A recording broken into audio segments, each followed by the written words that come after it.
Je passe la parole à Monsieur Johnny Ajar. Bonsoir, adaptabilité, robustesse, troisième point pour le vivant. Très bien, merci. D'accord, de toute façon, je vais faire court puisqu'il y a eu beaucoup de choses qui ont été dites. Je vais peut-être donner plutôt une vision globale de la situation. L'enjeu fondamental à venir, c'est l'habitabilité de la planète Terre et donc la disparition de l'humain, parce que quelqu'un l'a dit, et Mme Pierre-François Sandrine l'a dit aussi, la nature, les plantes, ils vont résister. Ils ont résisté des millions d'années, et ils vont résister. Par contre, nous, on peut disparaître. Et ça, ce n'est pas une prédiction, ce sont les conclusions de toutes les études scientifiques. On a parlé, IPBES, GIEC, même Forum économique mondial. Tout le monde est conscient de cette réalité-là. Là, quand on est conscient de cette réalité, la question c'est qu'est-ce qu'on fait? Bien sûr, on extrait, puisque, et Sandrine l'a dit, la question de la performance à tout prix économique pour gagner plus d'argent, qui est-ce qui paye?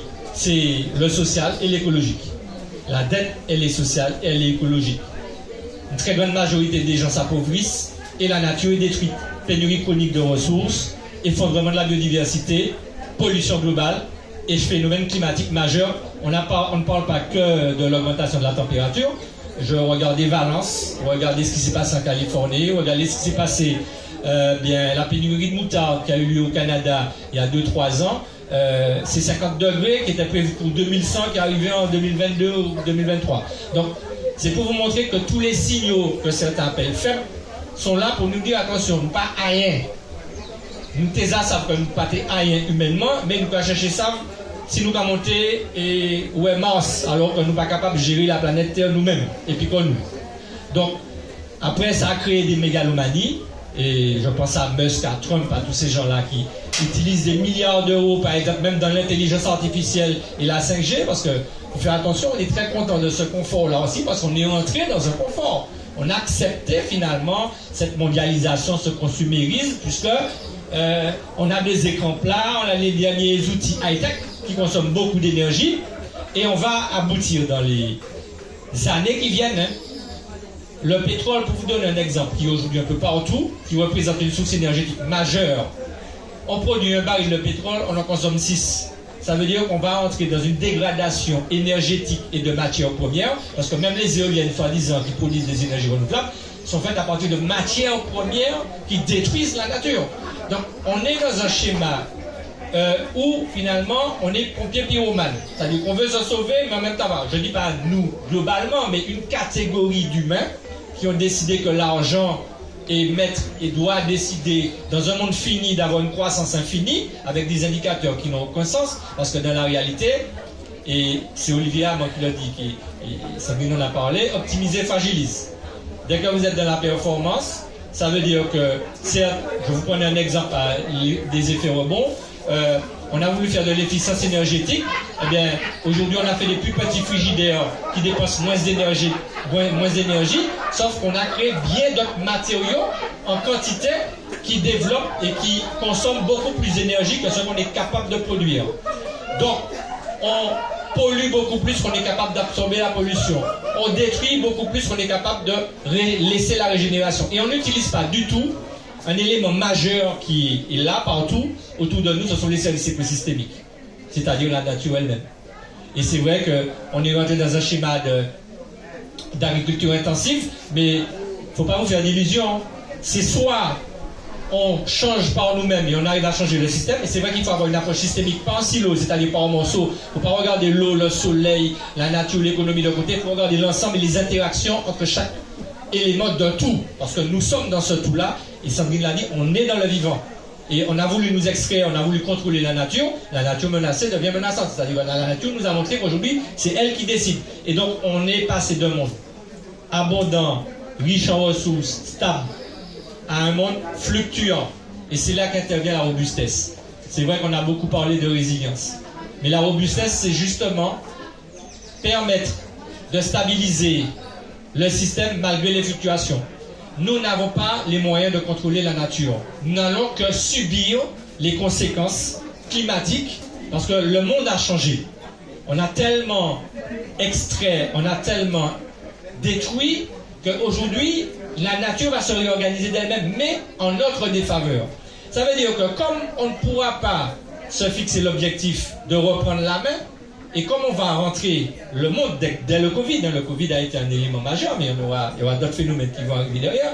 Ça veut dire que si on ne se rend pas compte qu'on n'est que des êtres humains, comme des fourmis dans le monde, et qu'il faut qu'on se remette à notre place d'être vivant et de respecter la nature, de laisser la biodiversité se régénérer, parce que le phénomène climatique n'est qu'une conséquence de l'effondrement de la biodiversité. C'est pour ça qu'il faut regarder les choses de manière globale.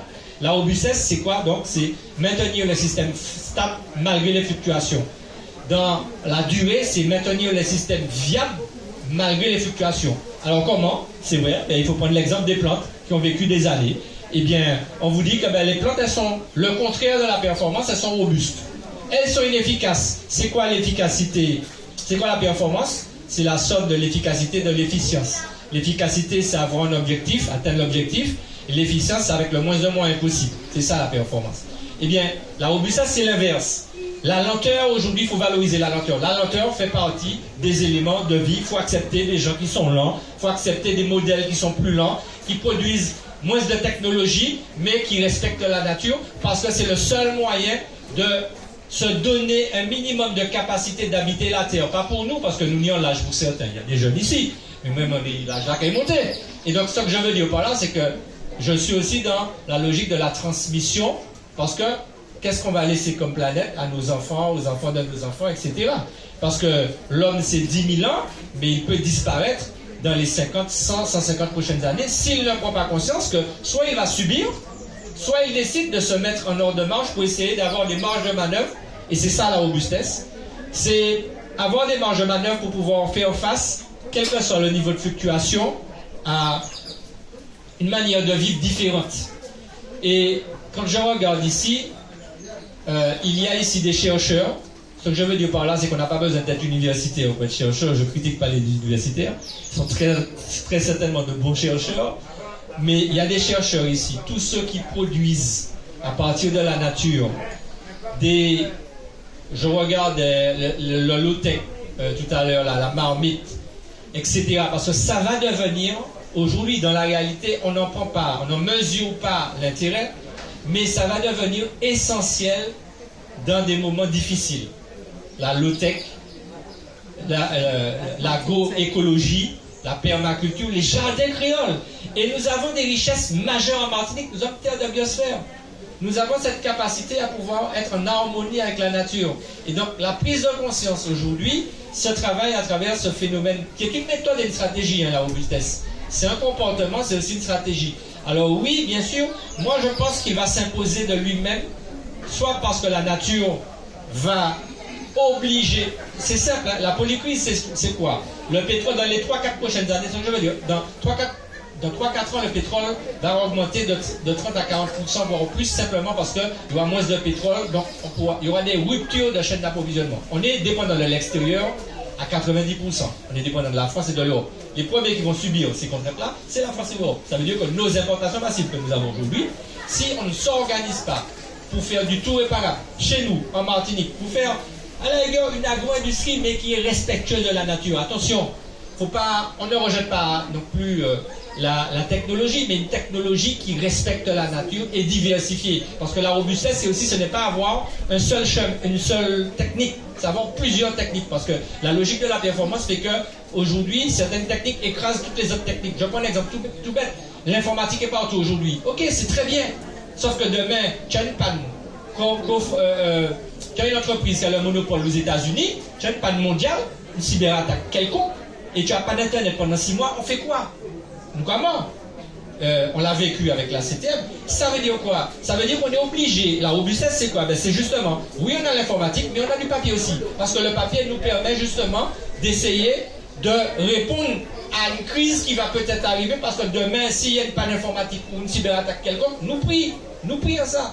Donc j'ai pris cet exemple-là, mais ça me vient après l'exemple de l'alimentaire aujourd'hui, parce que avec un alimentaire biochimique, on ne sait même pas ce qu'on consomme réellement, mais comme c'est moins cher et que ça répond, on va dire, au porte-monnaie de certains, parce que certains achètent ce qui existe parce qu'ils n'ont pas les moyens.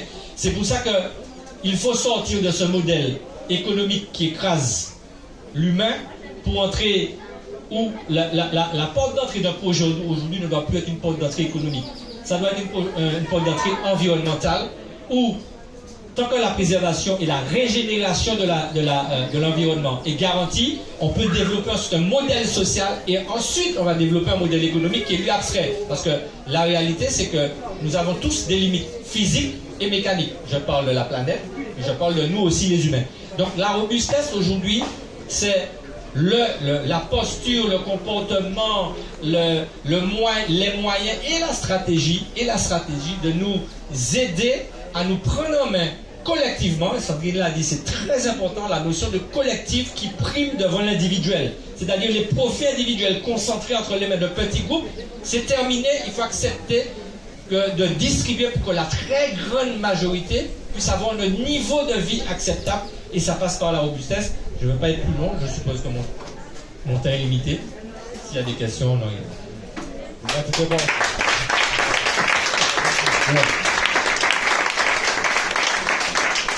Mais tu as abordé une question, M. Dunia Georges, le fait de subir un système imposé par une minorité. Si aujourd'hui on est là, c'est bien parce qu'on a tous un pouvoir, en fait, qui est notre pouvoir d'achat, notre pouvoir si on parle de décroissance, c'est bien parce qu'en fait, on participe au système. Comment on le savait? Très simplement, tu as tout à fait raison. Alors par contre, moi j'ai une nuance quand même. C'est à nous de construire nos filières par nous-mêmes. C'est-à-dire ce que vous faites. Quand je dis qu'il y a des inventeurs ici, il faut qu'on arrive, mais il faut aussi qu'on arrive à permettre aux gens de pouvoir acheter ce que nous produisons, qui est de qualité, qui est artisanal, qui permettrait d'avoir des filières différentes que les filières d'importation massive et qui nous donnerait, on va dire, le choix. Parce qu'aujourd'hui, malheureusement, le système tel qu'il est construit ne donne pas le choix. Ou pas ni l'argent, ou pas acheter ça qui est moins cher. Point. C'est ça, on y pour vivre ou manger. Donc maintenant, nous pouvons, et c'est ça que la robustesse développe aussi, c'est de dire que c'est par les marges, les révolutions sont faites par la marge. Il y a une révolution culturelle à faire d'abord, c'est-à-dire de la mentalité, de la pensée, d'accord? Et aussi une éducation qu'il faut déjà commencer à... Parce qu'il faut tout revoir, c'est toutes les normes, même éducatives, même les normes, les lois qui sont faites aujourd'hui, doivent être refaites complètement. Mais ça ne pourra pas être fait d'en haut, puisque en haut, c'est comme si vous prenez la nuée d'oiseaux pour faire bouger une nuée d'oiseaux. Eh bien, si vous regardez aux marges, c'est les oiseaux à la marge qui subissent les fluctuations, c'est eux qui font bouger la nuée d'oiseaux. Ceux qui sont simples ne voient rien. Donc c'est pas la peine d'aller voir ni Total, ni McKinsey, ni l'État français. C'est pas eux qui vont nous aider. Par contre, je considère que si nous, localement, on développe toutes les alternatives aujourd'hui alimentaires à partir de notre biodiversité, Sandrine l'a dit, peut-être moins d'œufs, pas peut-être moins de viande, moins viande, mais tout le monde aime même viande, les gens le faire. Il faut pouvoir accepter parce que c'est aussi beaucoup de dépenses énergétiques et ça détruit. Et ça utilise aussi des terres agricoles qui auraient pu être utilisées différemment. La question de la dépollution des terres à travers les services écosystémiques sont essentielles. La question de faire disparaître les sargasses à partir des services écosystémiques sont essentielles. Mais il y a tout à construire, en fait, en termes de politique publique, qui passent nécessairement par des politiques citoyennes, comme celles que vous mettez en place aujourd'hui. Ce sont les politiques citoyennes. Et c'est pour ça que je suis venu ici, pour donner un pas et un ballon, parce qu'aujourd'hui, je considère être engagé. Le reste du temps qui me reste à vivre, je veux le donner aux jeunes et aux moins jeunes qui arrivent, qui sont là, pour leur dire qu'ils ont la possibilité de vivre dans un monde habitable et d'essayer de faire comme vous-même, de transmettre cette volonté de se dire que les solutions existent et que la crise n'est pas seulement une souffrance, c'est aussi une opportunité.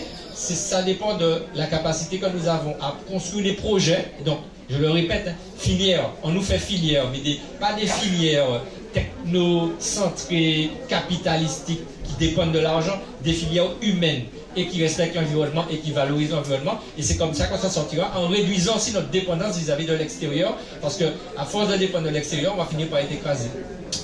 Merci beaucoup.